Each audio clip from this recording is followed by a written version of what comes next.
El presidente de la República, Horacio Cartes, arremetió contra la prensa durante un discurso en Mayor Otaño, departamento de Itapúa.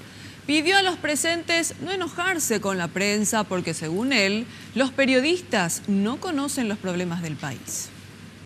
El primer mandatario mencionó a los periodistas del canal Telefuturo, a quienes acusó de que se les paga para atropellar el gobierno y por esa razón dijo que ya no habla más con ellos. ¿Qué le importa el de Asunción, el de Itapúa? Nada, porque no conoce. Solo tiene un micrófono o un papel para escribir.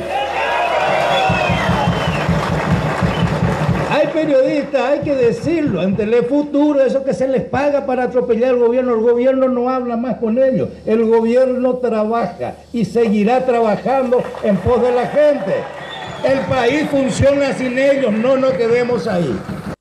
También arremetió contra los periodistas que se enojan supuestamente con él por nombrar a Dios en sus discursos y lanzó una frase en guaraní muy utilizada en la jerga popular, que no terminó de completar ante las risas de sus seguidores.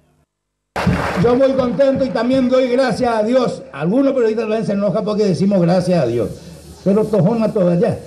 Entonces, algunos referentes de Telefuturo aprovecharon sus redes sociales para hacerse eco de los dichos del presidente durante su visita al distrito de Mayor Otaño, departamento de Itapúa, donde anunció el inicio de obras del corredor de la exportación.